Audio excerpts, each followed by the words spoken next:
look at the gerrymandering thing, and I'm like, yeah, man, go for it. Like, because if they're running on some bullshit here, then somebody has to play ball somewhere. My thought process is the same thing. Is that's why Gavin Newsom is like gaining so much traction. It's because for the longest time, I think Democrats have always tried to pretend, and I say pretend very specifically, to be on this moral high horse of, we would never do that.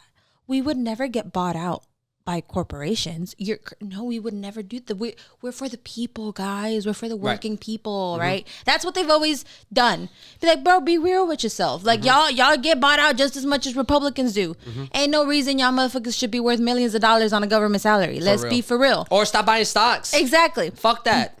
So at the end of the day, you got on the S&P, Nancy Pelosi just should not have as much money as she has. Okay, let's be fucking for real. Although you should be buying stocks that she buys. Yeah, but why not? My thought process is if at the end of the day, like, if you got to take that facade off. You gotta stop pretending to be on this moral high horse and be real with yourself. Fight just as dirty as they are at the end of because that's what Gavin Newsom is doing. So he's like, you know what? You already know that I'm bought out by half of the people that are running my campaign. Cool. But you know what I am going to do on top of the fact that I was already bought out? I'm going to play fire with fire. So if you're going to do that, cool. I'm going to do this too. And I think a lot of people who are aware that the system is not close enough to fall, like to dismantling itself, because the system is still technically running and it's still creating a really comfortable environment for a lot of people. The minute that system stops creating a comfortable environment for the most privileged in our society, excluding the 1% that have hella money, that's when you're like, oh, shit's about to actually hit the fan. I don't actually think that's going to happen within our lifetime. I think it's going to take a really long time. I don't know. Me personally, I just don't think it'll happen that crazy, close. Man. But let shit hit the fan and we find out. In 2007, I never thought we would have a black president. That's true.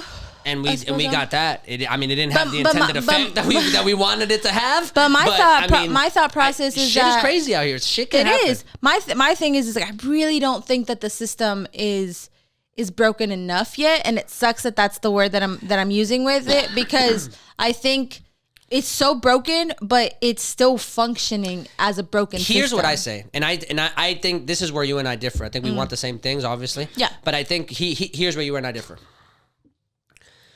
The thing that America is really great at is being a consumer, and that is in every aspect of it. We are a consumer nation. We are a consumer economy. That's what it is. We don't make shit. We just buy shit, right? That's what our whole MO is, right? Overconsume. Mm-hmm. Yeah, but that's not exclusive to actual things.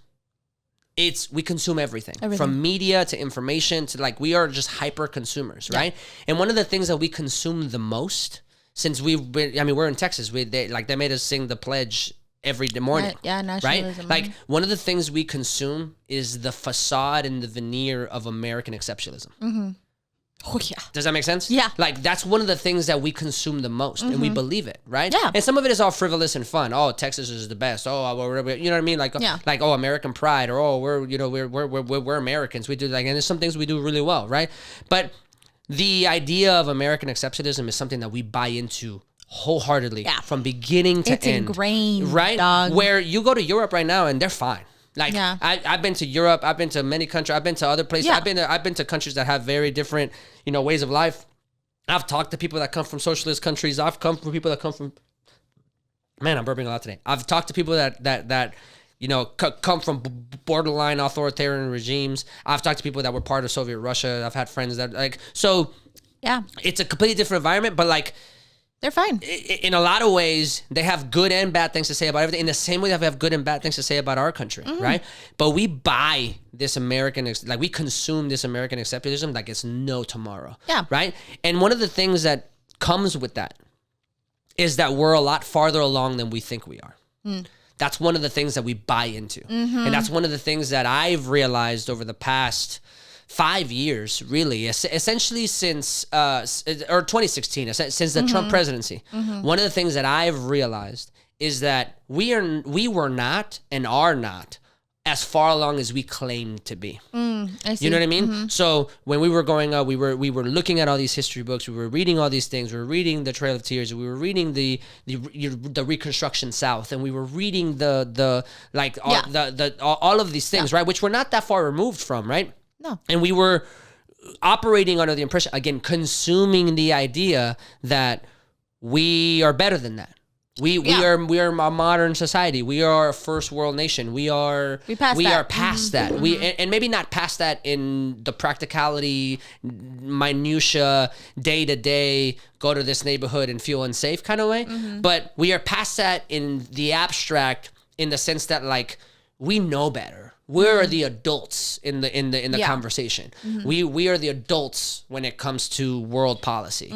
And what we're coming to find out is that we're not. We haven't been. Since the Trump presidency, what he's been able to do is rip apart the illusion. The veneer of the American exceptionalism plan, or not plan, but the idea of it. The idea of American of American exceptionalism. We are not as progressive as we say we are. But by and large, as a country, we are not as tolerant as we say we are. And I agree. We are not. We are more racist than you think. Oh, 1000%. We are. I mean, you look at Germany, South Africa, right? Like the two main big systems of like potential like big moments in world history of segregation and eugenics and like things like that.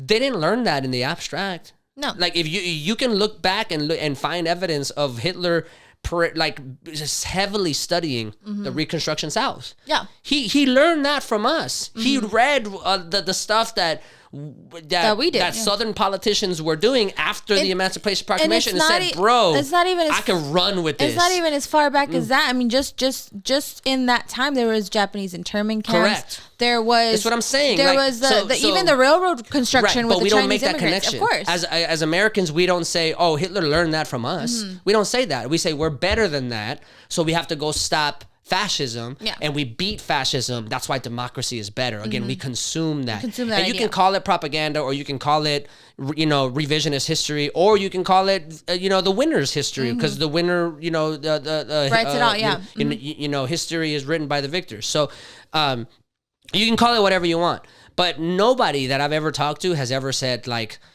"Hey, we might want to fucking rethink this, or like at least like really show that we're better, because they got it from us, dog." So it wasn't like they learned it in a vacuum and they just got all that shit. No, they were inspired by us. When it comes down to